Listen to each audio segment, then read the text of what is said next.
오늘 이 하나님이 주시는 말씀은 마태복음 10장 31절에서 38절까지의 말씀입니다.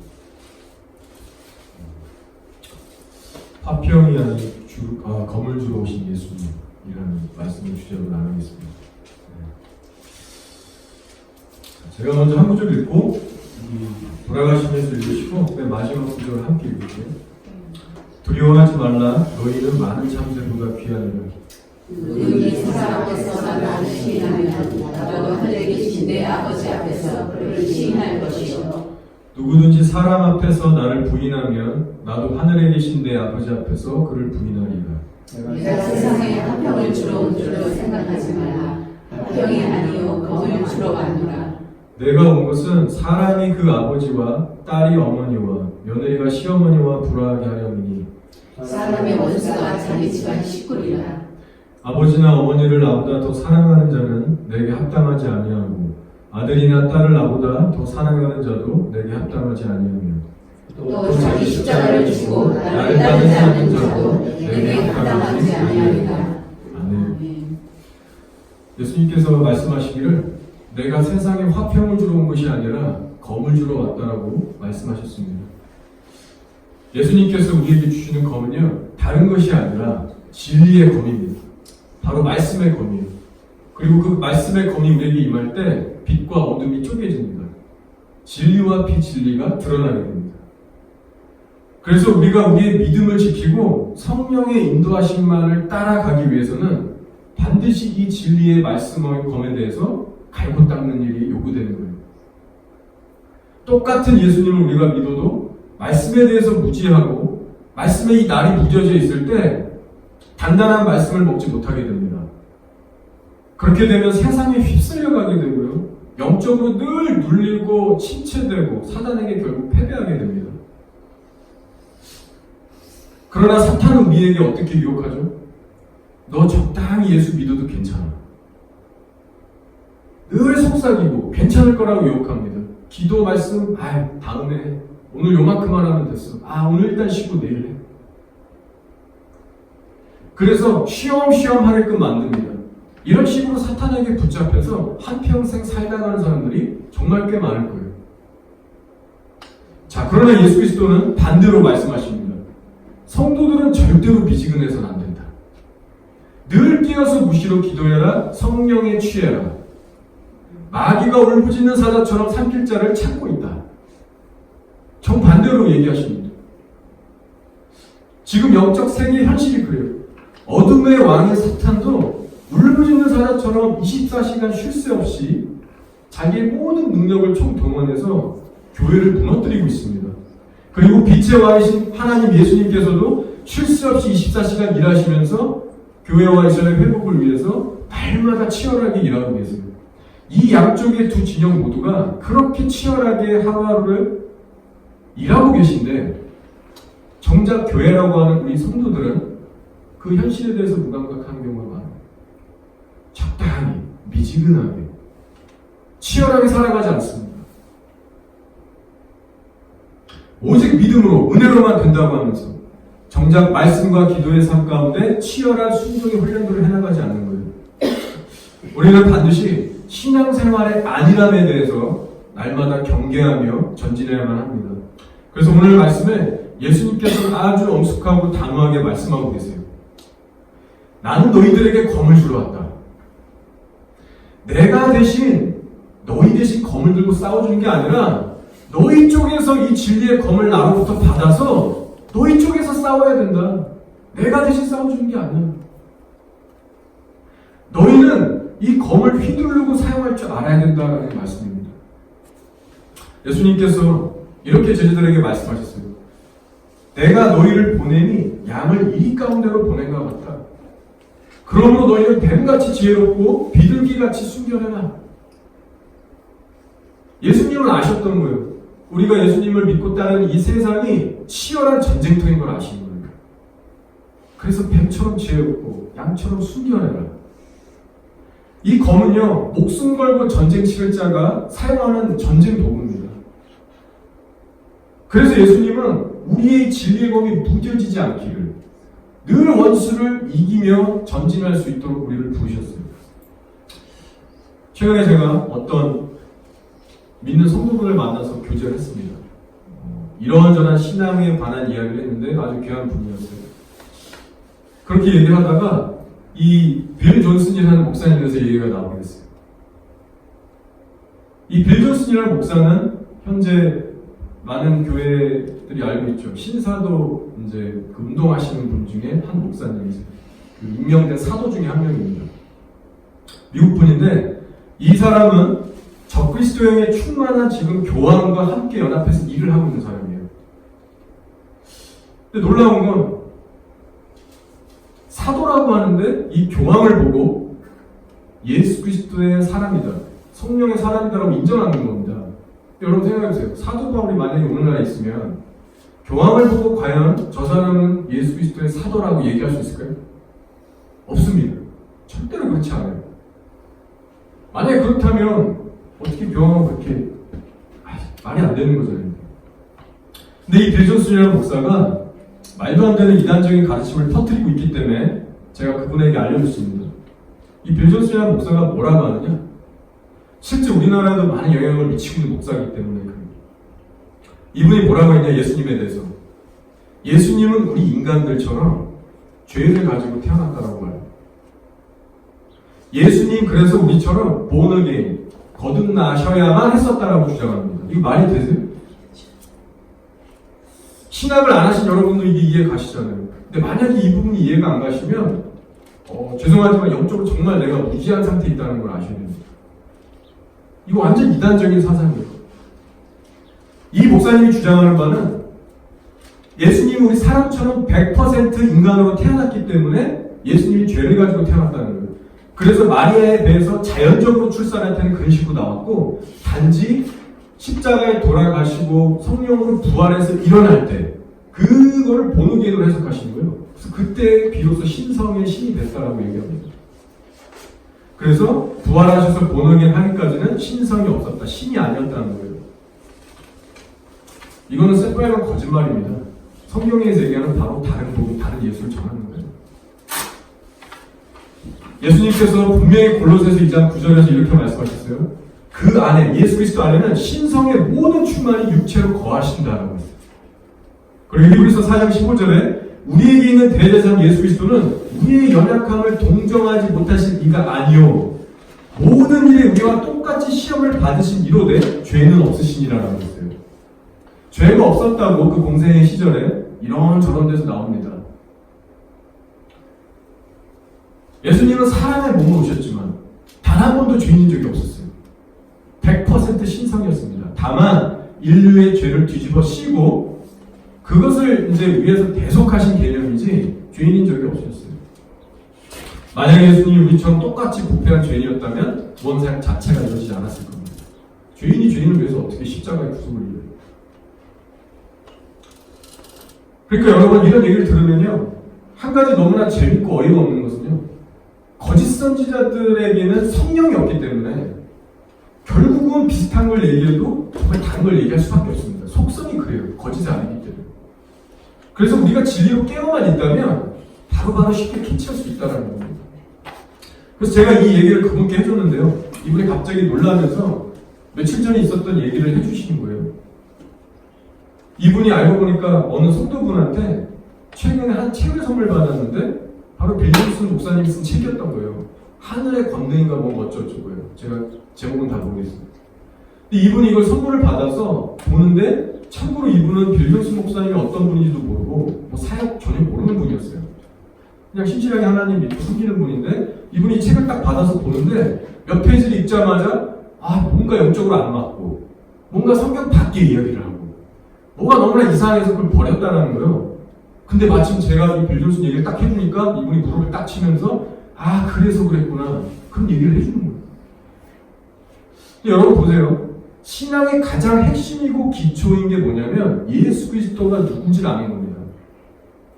근데 이 첫 단추이고 반석이고 모든 것 대신 예수님에 대해서 그렇게 엇나가 버리면 나머지 모든 성경 말씀의 해석에 대해서 다 빗나가게 되는 거예요.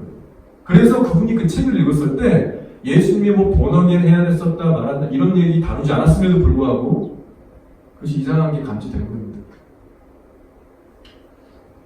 여러분 이분은요, 그러면 왜 어떻게 그런 걸 감지해낼 수 있는 분별력이 있었을까요? 그 이유는 진리의 검, 말씀의 검이 날카롭게 세워져 있었기 때문에 그래요. 우리가 기억해야 할 것은요, 우리는 반드시 둘 중 하나의 길을 선택하게 된다는 겁니다. 내가 진리의 검을 확실하게 쥐고 세상과 타협하지 않는 예수님께 온전히 속한 자로 가느냐, 아니면 영적으로 미지근하고 무지하여서 세상과 연합하여서 예전보다 더 망가지는 길로 가느냐, 이 둘 중에 한 가지입니다. 회색지대 중간지대는 없어요. 그런데 오늘날 많은 성도라고 하는 사람들이 잘못된 신앙생활의 길로 접어들게 되는 이유가 있습니다. 자, 그 중 하나는요, 하나님을 향해 잘못된 갈망을 품고 교회를 찾기 때문에 그래요. 여러분, 성경에서 성도가 가져야 될 하나님 보시기에 합한 갈급함이 뭐죠? 우리 성도들이 신앙생활하면서 어떠한 갈급함을 가져야 되냐는 거. 대표적인 구절이 산상수훈에 있습니다. 마태복음 5장 6절이에요. 의에 줄이고 목마른 자는 복이 있나니 그들이 배부를 것이며 라고 했어요. 목마르다, 배고프다, 갈급하다, 줄이다라는 단어가 여기 나옵니다. 근데 여기서 구체적으로 무엇에 줄이고 갈급해야 한다고 나오냐면 의라고 얘기합니다. 의는 바로 하나님의 말씀입니다. 즉 거룩한 진리의 말씀에 대한 갈급함을 의미해요. 다른 것에 대한 갈망이 아닙니다. 죄를 깨달아 애통해지고 가난해진 내 영혼이 이제는 거룩한 그분의 말씀만을 제대로 알고 싶고 이 불법에 성한 악한 시대에서 의로운 통치만을 받고 싶어하는 마음. 그래서 내 의로운 심령이 주님만 갈망하고 그 말씀에 세워지길 원하는 마음. 이것이 바로 의에 줄이고 목마른 진정한 갈망인 거예요. 그래서 그런 자세로 하나님을 찾고 두드리는 자들에게 하나님의 의로 배부르게 하신다는 말씀입니다. 시편에서 우리가 보잖아요. 많은 시편 기자들이 하나님께 울부짖죠. 갈급하다라고 울부짖죠. 하나님께 호소합니다. 근데 여러분, 시편 기자들이 하나님 앞에 기도하는 그 갈급함의 근원을 한번 찾아보세요. 바로 이 똑같은 말씀에 동일합니다. 단순히 내 마음이 좀 허해서 인생의 문제들의 해결만을 위해서 뭔가 기쁨, 행복, 나를 좀 채워줄 그런 목적으로 하나님을 찾고 있지 않아요, 시편 기자들. 다만 시편 기자들은 하나님의 의로운 통치가 내 삶을 만져주셔서 불법과 부당하게 나를 괴롭히는 악인들과 이 모든 불법화 시대에서 나를 건져주시기를 갈망하는 호소예요. 의로운 통치가 임하는 호소를 하고 있다는 겁니다. 그러나 오늘 정작 나 갈급해하면서 교회를 찾고 두드리는 성도들을 한번 보세요. 정작 그들을 보면 대부분이 하나님의 뜻에 따라서 내가 깨트려지기 원하고 하나님의 뜻에 내가 순복해지기 원하는 마음에서 교회를 찾는 사람들이 별로 없다라는 겁니다. 그러다 보니 나타나는 결과는 성도라는 타이틀은 있지만 이단에 빠지기 시작해요. 실제로 우리가 아는 분도 그런 분이 있어요. 신천지에 계속 빠지고 갈급하니까. 근데 그 갈급함의 뿌리가 다른 거예요. 잘못된 영적 체험에 빠지기도 하고 이상한 교회들에 가서 묶이게 되는 겁니다. 그래서 그런 분들을 자세히 보면요, 십자가의 도가 결여되어 있어요. 없거나 결여되어 있어요. 그러나 정말 우리가 갈급한 주의 신부라면 진리의 말씀이 울려 퍼지는 것을 사모하게 되어 있어요. 거룩한 성령의 임재를 감지하게 됩니다. 십자가를 갈망하게 됩니다.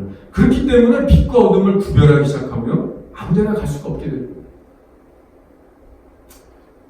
따라서 여러분, 마지막 시대를 살아가는 저와 여러분들에게 가장 중요한 것은 내 심령이 갈급해하는 것이 과연 의로운 주님의 말씀을 갈급해하는가, 아니면 다른 무엇인가 아닌가 심각하게 돌아봐야 합니다. 그래서 그것에 대해서 고개만 끄덕이고 인정하는 수준이 아니라 실제로 내 삶 속에서 그 말씀을 내가 실제로 어떻게 먹고 순종하느냐, 어떻게 기도로 뚫어내느냐, 이런 실전의 문제가 있는 거죠. 따라서 우리가 마지막 시대에 살고 있는 교회 성도들에게 가장 필요한 것은 이 두 가지라고 생각합니다. 첫째는 내 안에 말씀의 검이 날카롭고 견고하게 서는 일이에요. 그리고 둘째는 그와 동시에 영분별의 능력이 더해지는 겁니다. 다른 좋은 귀한 은사들이 정말 많지만 무엇보다도 필요한 건 이 두 가지라고 생각해요. 뭐가 성령의 일인지, 뭐가 복음인지, 뭐가 마귀인지, 사람의 일인지를 정확하게 아는 겁니다.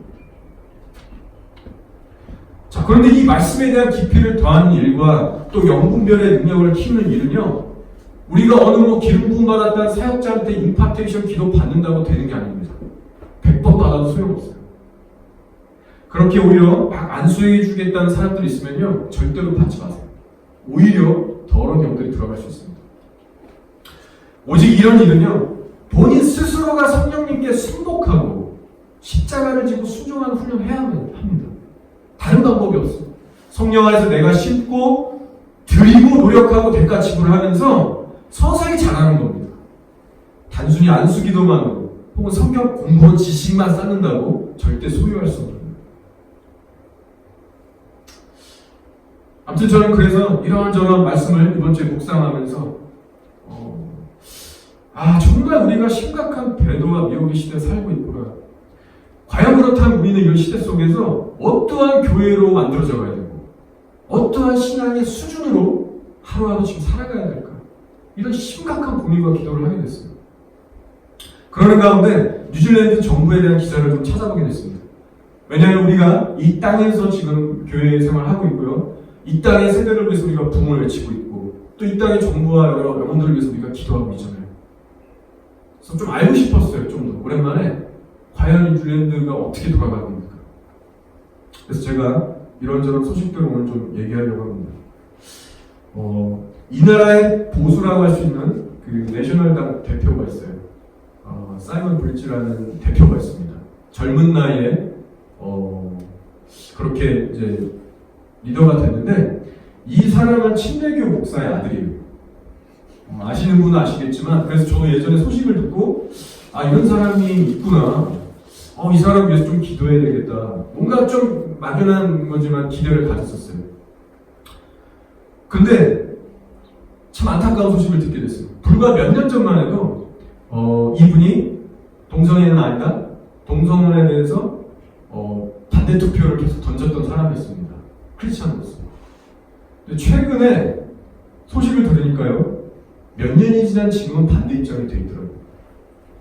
최근에 이 빅게이 아웃이라고 LGBT 그 성소수자들 수도 없이 모이는 퍼레이드가 있거든요. 거기 이분이 동참한 거예요.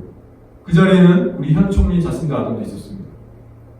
거기서 막 그 사람들하고 파티하고 즐기면서 그 사람을 서포트해 준 거예요. 동참을 합니다. 그러면서 인터뷰를 하는데 이 사람이 이렇게 얘기해요. 내가 2013년도만 해도 믿는 아버지 앞에서 밑에서 기독교 가치관에 의해서 동성혼에 대해서 반대 투표를 해왔었다. 근데 최근에 이제는 아니다. 사회들이 변했고 법이 변했고 시간이 변했고 우린 다 변했다.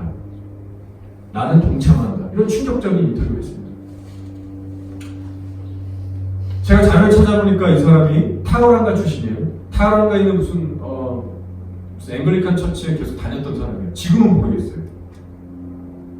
근데 아마 이 사람은 자기가 크리스찬이라고 얘기할 겁니다. 지금도. 근데 예수님께서는 분명히 오늘 말씀에 나오죠. 내가 세상에 화평을 주러 온 것이 아니라 진리의 검을 주러 왔다라고 얘기했어요. 이 사람은 분명히 진리의 검을 지금 소유하고 있지 않습니다. 분명한 것은 자기의 어떤 선거를 위해서 유권자들에 대한 그런 어떤 마음을 살려는 그런 마음이 있고요. 탐심이 있고요. 또 세상 사람들에 대한 압력과 이런 여러 가지들에 대한 두려움도 있을 거예요. 여러 가지 그런 인간적인 마음들이 있습니다. 결론은 이분은 지금 넓은 데로 가고 있는 거예요. 그래서 이 내셔널당 안에 알프레드 나로라는 사람이 있어요. 그 좀 잘생긴 쿡 아일랜드 출신 정치가인데 이분이 내셔널당 안에 소속되어 있는데 이 사람은 크리스찬입니다. 얼마나 믿음이 좋은지는 모르겠어요. 근데 이분이 뭘 하냐면 소수의 기독교 보수파를 연립 정부로 만드는 겁니다. 제안을 했어요. 우리 이렇게 좀 하게 해달라고. 그래서 이 사이먼 브릿지가 이것을 듣고 긍정적이진 않고요. 그냥 알았다고. 그냥 이런 식으로 보류하고 있는 상태라고 들었습니다. 여러분 중요한 건 그나마 보수라고 했었던 이 내셔널당의 리더가 대놓고 이렇게 하나님이 싫어하시는 그 죄에 대해서 동참한다는 것은요. 저와 여러분이 이 땅에서 겪어야 될 영적 전쟁의 수준이 더 높아지고 있다는 뜻입니다. 또 어떤 어떤 일이 이 나라의 국회에서 지금 현재 벌어지고 있을까요? 이 나라 국회의장이 있습니다. 2017년도부터 국회 모임 시작 기도문에서 예수 그리스도의 이름을 삭제했어요. 알고 계실 거예요. 특별히 예수 그리스도의 이름을 사용하면 기독교 이미지가 사라지게 되고, 이분의 목적은 뉴질랜드는 종교의 자유가 있는 나라이기 때문에 특정한 예수님, 특정한 기독교 이런 걸로 우리가 국회에서 시작하면 안 된다. 그래서 다 뺀 거예요. 그래서 예수님 다 빼고 그냥 애매모호한 갓을 붙였습니다. 하나님. 누구든지 하나님이라고 부를 수 있도록. 분명히 이 나라의 뉴질랜드는 기독교 가치관에 의해서 영향받고 세워진 터가 분명히 있습니다. 근데 이제는 이 나라가 이런 기독교 색채를 계속 빼나가는 작업들을 하고 있는 거예요. 그래서 일부 교회가 이것에 대해서 항의를 했습니다. 그러나 소용이 없었어요. 그 후 2년이 지났습니다. 그리고 올해 크라이처치에 테러가 터졌어요. 그리고 그 국회 모임에 이제 소집이 됐는데 이때는 예수 대신에 알라의 이름이 외쳐졌습니다. 국회에서 목사를 초청해서 하나님께 간구 기도한 게 아니라 이 땅에서 제일 유명한 그 이만을 모셔서 국회의원들 다 일어서게 하고요. 그 대표 의석에 딱 서서 코란을 읽으면서 아랍어로 기도하면서 알라에게 경배하고 신했어요. 다 동참했습니다. 테러 사건 이후에 이 자신더 총리가 스스로 히잡을 썼고 연설 중에 모스크 앞에서 무하마드 코란의 구절을 아랍어로 낭독했어요. 그리고 누군가가 국민 중에 아프면 우리의 몸 전체가 아프다. 우리는 하나다. 라고 하면서 선포를 했습니다. 그 결과 사람들에게, 전 세계 사람들에게, 무슬림을 포함해서 와, 저 리더는 관용과 사랑, 정말 포용의 리더다. 대인기몰이를 지금 하고 있습니다. 여러분, 이런 일들을요, 우리가 인간적으로만 보면 참 리더십 있어 보이고, 이런 다문화의 나라 속에서 참 융통성 있어 보이고, 상식 통하는 그런 사람처럼 보입니다. 오히려 배울 점이 있다라고 생각할 수 있어요. 그러나 여러분, 영적인 눈으로 보면 절대 그렇지 않습니다. 이런 일들은 이 땅의 주인이신 하나님께 정면 대적하는 일이고요. 마귀에게 문을 더 열어주는 행위입니다. 하나님의 축복이 아닌 진노가 더 부어질 수밖에 없는 그런 모습인 거예요. 이렇게 기독교의 가치관과 문화가 점점 더 소멸되는 땅 가운데서 우리가 지금 하루하루 지금 신앙생활을 하는 겁니다. 이 자신드 아는 총리는요, 저도 몰랐거든요. 20대까지 몰몬 교인이었더라고요. 여러분 아셨어요? 이게 확실한 자료예요. 제가 다 찾아봤습니다. 그런 자신더가 20대에 결심을 합니다. 아, 내가 계속 몰몬교에 있으면 이 몰몬경의 가르침에 의해서 성소수자들을 내가 적극적으로 도와줄 수가 없고, 그 교리에 의하면 그런가 봐요. 좀 완전 이단이지만 나름 정의를 비슷하게 얘기하니까 성소수자들을 내가 도와줄 수가 없고, 또 하나는 이 사회에 내가 원하는 방식의 정의를 구현해낼 수 없기 때문에 이 두 가지 이유로 나는 몰몬교를 떠나겠다고 실제 떠났어요. 그리고 그 후로 종교 자체를 그냥 떠났습니다. 어떤 신도 안 믿기로 하고요. 그래서 지금은 불가지론자가 됐습니다. 이 불가지론자라는 의미는 절대적인 신 그런 거 없다. 우리 인간은 그런 거 알 수 없다. 어떻게 사람이 다 아냐. 그런 의심 철학에서 나온 게 바로 불가지론주의거든요. 이 사람은 그런 거예요. 그래서 이 사람은 그나마 다행이게 종교를 인정해주긴 합니다. 리스펙트해요. 그래서 그래 믿으려면 믿어라. 다만 뭐 싸우고 무슨 뭐 믿는 것 때문에 뭐 떠나고 이런 것 좀 하지 마라. 그렇게 약간 지극히 인본주의적인 그런 리더예요. 그래서 이 총리가 총리 취임식 할 때도요, 보통 뉴질랜드 총리 전례 역사상 한 번도 없었던 일이 일어났습니다. 원래 이 나라의 총리들이 총리 취임식을 하잖아요. 그러면 성경책에 손 얹고 성경에 대해서 맹세하고요, 하나님의 이름으로 기도하고 시작하거든요. 근데 자신들은 일부러 성경을 없앴고요, 하나님의 이름 갓도 사용하지 않았습니다. 저 여러분은 이런 총리의 리더십과 영성 안에서 지금 살고 있는 거예요. 그리고 뉴질랜드는 유럽의 웬만한 나라들보다도 여성 파워가 셉니다. 페미니즘이 엄청나게 셉니다. 그리고 통계에 의하면 유럽의 각국에 있는 모든 나라보다도 성적으로 타락한 나라가 있는데, 지극히 인본주의적인 평화와 존중을 주장하는 나라예요. 그래서 적그리스도가 어느 나라보다도 사실상 정말 무궁무진하게 활동할 수 있는 그런 장이 마련되어 있는 것입니다. 여러분, 이런 동네에서 우리가 정말 예수만이 진리다, 예를 들어 동성애는 죄다, 무슬림 저 사람들 우리 조심해야 된다, 이렇게 거리에서 회개를 외치며 복음 전하면요, 점점 더 핍박과 환난을 당하는 사회 시대로 우리가 지금 치닫고 있는 거예요. 영국과 유럽의 전철은 지금 그대로 밟아가고 있습니다. 근데 여러분, 사실 더 심각한 이슈가 있어요. 이 땅의 교회들의 영적 상태입니다. 이 크라이스트처치 테러 사건과 그에 대한 보복 사건으로 스리랑카에 얼마 전에 테러가 일어났잖아요. 근데 이 두 테러 사건을 추모하고 도와준다라고 하는 교회들의 행보 속에서 교회들의 영성이 드러났어요. 여러 가지 일들이 있었는데 그중 하나만 말씀드릴게요. 이것을 들으시면 지금 이 땅의 교회들의 영적 분별력이 얼마나 지금 땅에 떨어져 있는가를 아시게 될 겁니다. 올해 지난 4월 27일에 오클랜드 세인트 폴 교회라는 데가 있었어요. 근데 이곳에서 부활절 때 발생한 이 스리랑카 테러를 추모하자는 의미에서 범종교 연합 기도회를 열었습니다. 누가 참석했냐? 스리랑카 출신의 뉴질랜드 감리교회 목사인 프린스 데바난단이라는 목사가 기도를 이끌었는데요. 누가 왔냐? 스리랑카 불교인 대표 라울라 테로가 왔고요, 힌두교 대표 구루카리 왔고, 무슬림 대표 샤피가 왔어요. 그래서 이런 타종교 리더들을 막 초청해서 같이 기도회를 했어요. 교회 안에서. 여러분, 성령 안에서 생각해 보세요. 이런 일이 가능해요? 여러분이 정말 목사님이고 사역자시면 예수님이 아닌 다른 신의 이름을 부르고 다른 신의 이름으로 기도하는 사람들을 모아서 교회 성전 안에서 연합 기도회를 할 수 있습니까? 말이 안 되는 거죠. 왜 굳이 희생자들을 추모하는데 교회 안에 스님들과 무슬림 힌두교인들을 불러야 될까요? 한마음 한영이 절대로 될 수 없습니다. 마치 저는요, 이걸 보는데 WCC를 보고 있는 것 같더라고요.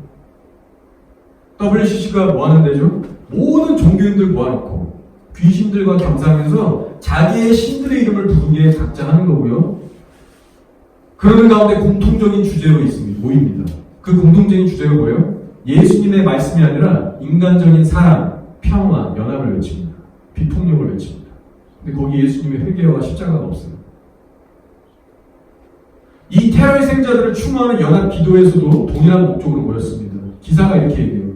이들이 전한 공통적인 메시지는 인류의 강조와 비인도적 폭력 행위에 대한 지탄이었다. 여러분, 그림 그려주세요. 교회예요. 한쪽에서는 목사 크리스찬들이 예수 이름으로 기도해요. 근데 저쪽 코너에서는 무슬림들이 알라를 기도합니다. 각양각색의 신들의 이름을 불러요. 근데 그걸 좋아하는 거예요. 예수의 십자가가 없는 인류의 비폭력, 이거는요, 적그리스도형이 지금 이미 교회를 장악했다는 거예요.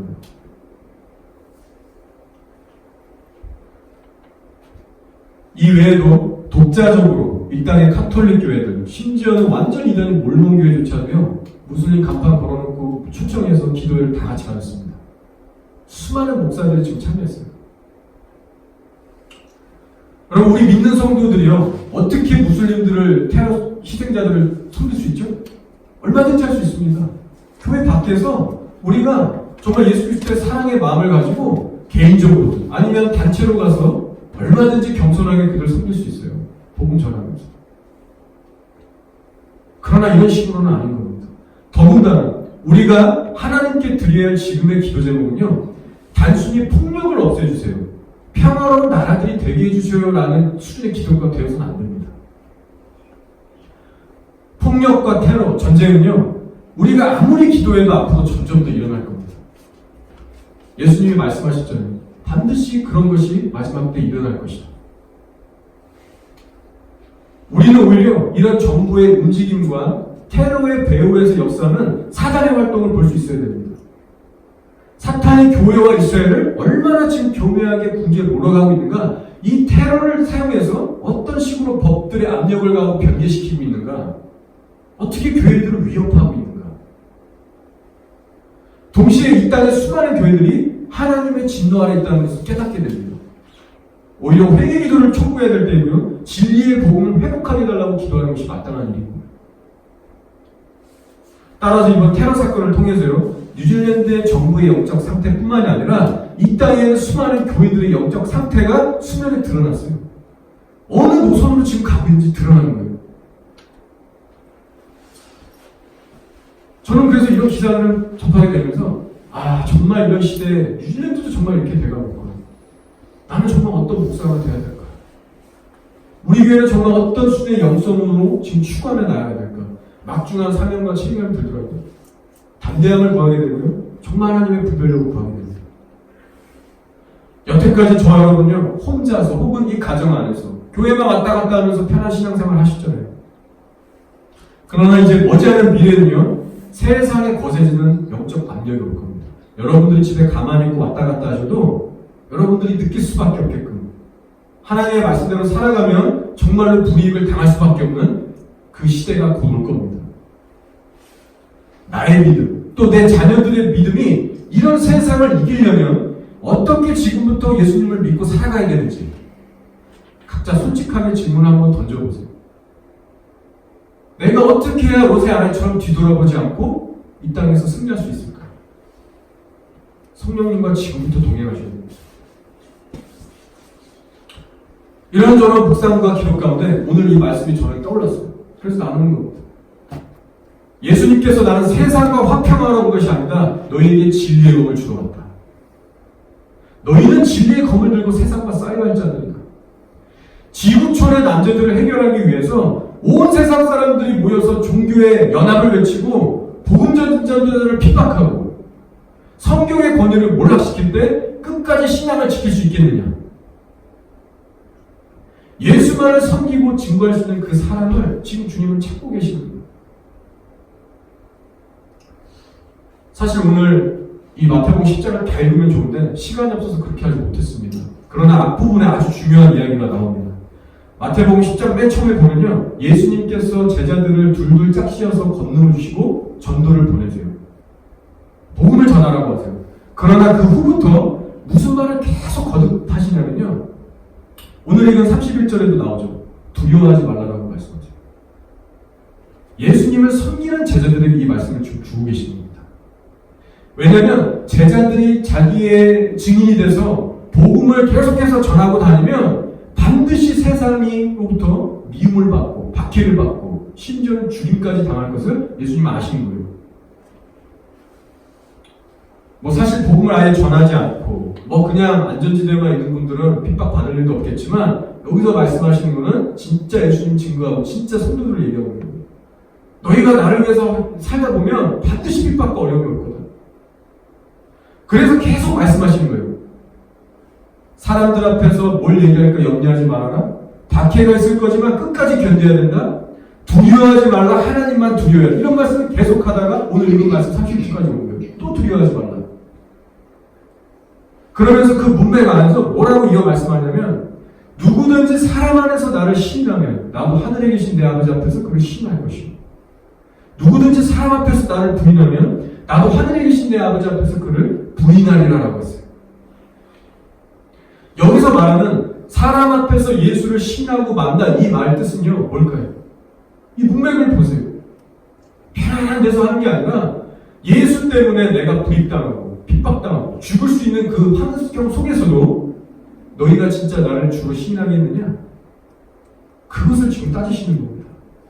어떤 교리에 대한 지적인 입술의 동의를 얘기하고 있잖아요. 천국은 그렇게 갈 수 있는 것이 아닙니다. 생명을 걸고 믿어야 된다는 뜻입니다. 특별히 예수님께서 하신 이 마태복음 10장의 말씀은요. 초대교회 사도들이 이미 경험한 말씀이지만 마지막 때로 살고 있는 저와 우리 교회와 이스라엘이 동시에 또 경험하게 될 말씀입니다. 여러분 최근에 예루살렘에 있는 이스라엘에 있는 기독교 방송국이 탔습니다. 방화 사건이 일어났어요. 지금 범인은 못 잡았지만 분명히 무슬림 쪽인 걸로 우리가 알고 있습니다. 실제로 이스라엘에서 지금 사역하고 있는 사역자들과 성도들은요, 언제든지 이런 일을 각오하면서 지금 살고 있습니다. 지금 실제로 이맘들, 이 극단주의 극단주의 무슬림 지도자들이요, 교회와 이스라엘 이 두 곳을 향해서 강력하게 경고를 실제로 던지고 있습니다. 그래서 우리 프랑스의 이 리더죠, 마크롱이 뭐라고 했냐면 최근에 우리나라와 무슬림 운동은 이제 분리되어야 한다고 말했어요. 무슨 말이냐면 사실상 이제 자기의 정부의 능력으로는 무슬림들의 이런 것들을 도저히 저지할 수 없다. 이제 게임 끝났다라고 선언하는 겁니다. 무슬림으로서 무슬림 극단주의자들, 테러주의자들을 반대하는 전문가가 책을 쓰면서 이렇게 얘기를 했대요. 유럽 지도자들과 정부는 과거에도 그렇고 현재도 큰 실수를 해오고 있다. 그것이 뭐냐? 바로 유럽의 유산이었던 교회의 가치와 문화, 영적 권위를 보호하는 일을 하지 않을 일이다. 대신 다들 자기 권력에만 관심을 뒀기 때문에 이미 교회의 권위는 죽어가고 교회는 다 죽어가고 있다고 얘기했어요. 이것이 무슬림이 바라본 이 땅의 교회의 모습이에요. 여러분, 지금 뉴질랜드의 정치인들과 똑같은 모습입니다. 이 땅의 교회의 유산을 지키는 것이 아니라 뿌리채 소멸하고 있습니다. 그러면서 자기도 무슬림이지만 ISIS 같은 테러주의자들이 있는 곳에서 살고 싶지 않다고 얘기해요.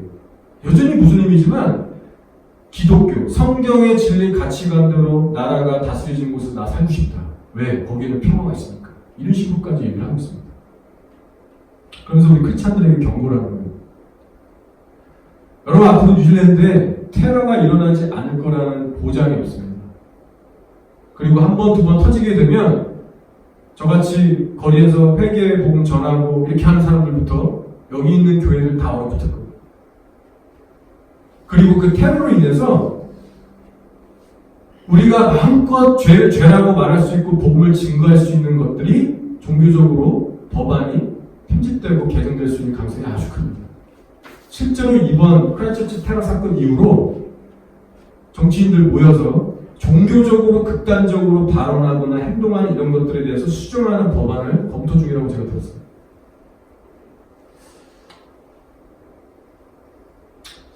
요즘 자기들의 자녀의 믿음을 정말 어떻게 해볼 수가 없기 때문에 고민하는 부모들을 제가 이렇게 몇몇 만나게 됐습니다. 그분들도 나름 기도하시고 나름 깨어있는 분도 계시고 그래요. 케이스는 다 다릅니다. 부모님이 꼭 신앙생활 잘 하신다고 자녀들이 다 잘 되는 것도 아니고, 좀 답답함을 가지고 그렇게 이제 듣고 기도를 했는데 케이스마다 다 다른 것 같아요.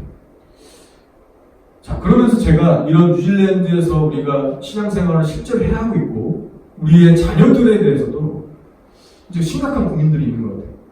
어떻게 가정에서도 지금 자녀들의 신앙을 다 양육이 어려운데, 그래서 교회에 오는데 교회는 그럼 어떻게 해야 되나?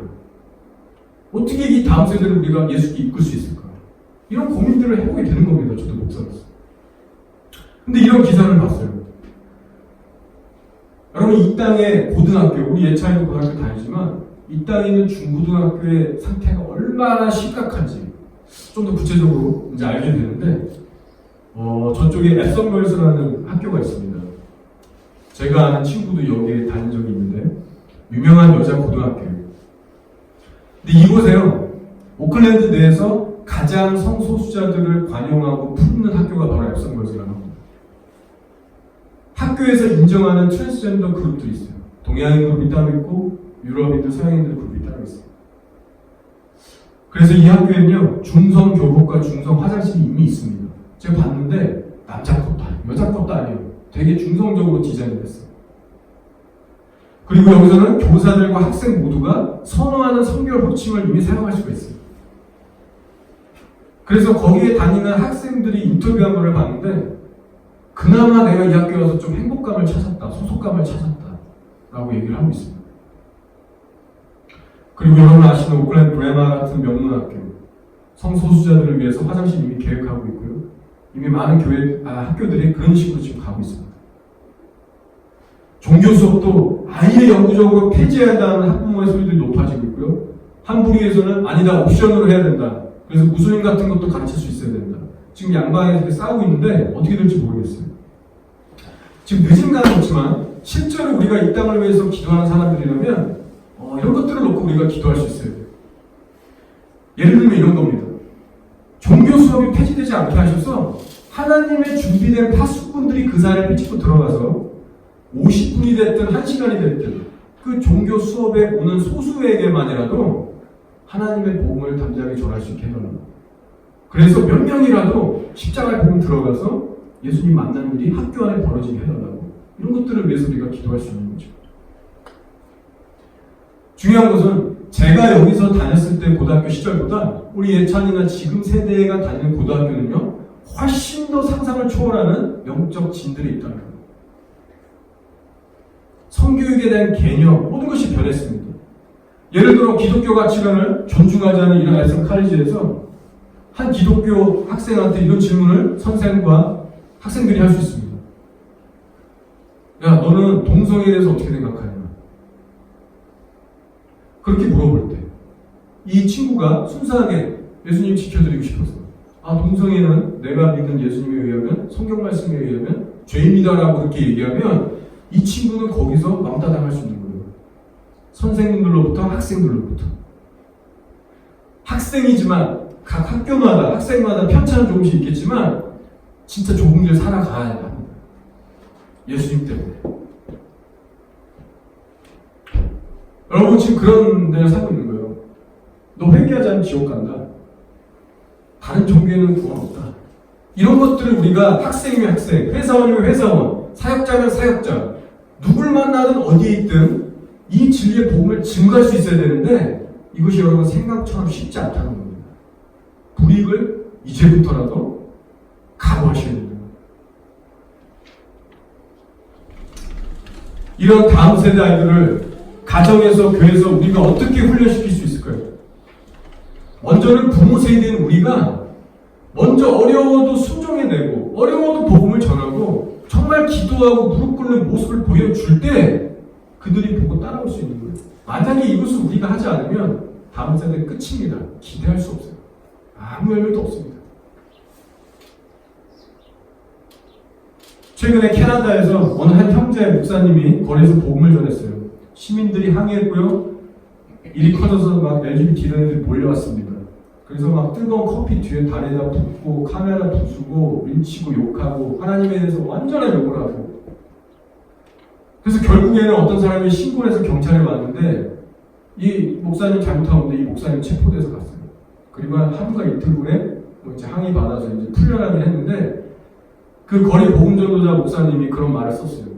이미 캐나다는 정부와 이런 경찰조차도 치우치게 LGBT 세력들을 도와주는 그런 성향이 있다는 거예요. 쭉 그런 일이 있었다고 합니다. 부당하게. 저도 그래서 이런 기사들을 보면 남의 일 같지가 않은 거예요. 뉴질랜드에서도 지금 상황을 보면 점점 그런 시대로 가고 있고요. 웬만큼 우리가 주님과 동행하면 안 되겠구나. 오늘은 제가 이런저런 좀 뉴질랜드 이야기를 했습니다. 좀 길게 했지만 기도하는 사람들로서, 그리고 우리가 정말 이 땅에서 복음을 외치고 있기 때문에 어느 정도의 수준으로 우리가 지금 무장돼야 되는지에 대해서 꼭 알 필요가 있어서 제가 나눴습니다. 말씀을 정리할게요. 여러분, 우리가 점점 더 전무후무한 대화하려는 오늘 시대에 살고 있어요. 이런 악한 세상에서 우리가 진짜 어떻게 신앙생활을 해야 될까요? 중요한 것은 전 이거라고 생각합니다. 이제 더 이상 이론과 지식의 신앙생활이 아니라 실제로 예수님이 나의 생명보다 귀한 분이 돼야 되는 거예요. 이 실제가 돼야 됩니다. 오늘 말씀에 아버지나 어머니를 나보다 더 사랑하는 자는 내게 합당하지 아니하고 아들이나 딸을 나보다 더 사랑하는 자도 내게 합당하지 아니하며 또 자기 십자가를 지고 나를 따르지 않는 자도 내게 합당하지 아니하리라고 했어요. 이것이 복음을 받아들인 자 모두에게 요구되는 부르심입니다. 예수님을 사랑하고 따르는 일은 내 가족을 사랑하는 일보다도 위에 있고 내 생명보다도 위에 있어야 합니다. 그렇게 이 신앙이 우리 안에 진짜 기반 잡히면 세상에서 어떤 일이 일어나도 우리는 이길 수 있습니다. 이것이 복음의 부르심이에요. 그러나 이런 삶이 내 힘만으로는 불가능해요. 절대 불가능해요. 저도 정말 연약해요. 그래서 인간적으로 너무 연약하기 때문에 예수님만을 위해서 내가 모든 것을 버리고 따라갈 수 있도록 간구의 기도를 날마다 하셔야 됩니다. 그리고 옛사람의 삶의 방식을 철저하게 죽이는 일을 하셔야 돼요. 늘 얘기하지만 그것보다 중요한 게 없더라고요. 왜냐하면 그거 안 하면서 다른 얘기 할 수가 없더라고요, 저 스스로도. 그리고 그거 해야지 성령님과 동행할 수 있어요. 세상에 있는 것들에 대해서 내 마음 생각 빼앗기지 않도록 쳐내야 하는 일이고요. 인간적인 나의 연약함과 두려움, 기도와 말씀 전도에 대해서 귀찮은 영적인 게으름을 처리하는 거예요. 주님을 향해서 식어가는 마음들을 죽이는 거예요. 이런 죄성들을 철저하게 관리하지 않으면 우리는 절대 이 세상을 이길 수도 없고요. 다음 세대에게 신앙을 물려줄 수도 없습니다. 예수의 진리의 검은 아무나 갖는 게 아니에요. 그래서 오늘 말씀하셨듯이 나는 쥐와 같다. 이것을 너희가 취해라. 니네가 들고 싸워라. 우리는 성령에 사로잡힐 때만 세상을 이길 수 있습니다.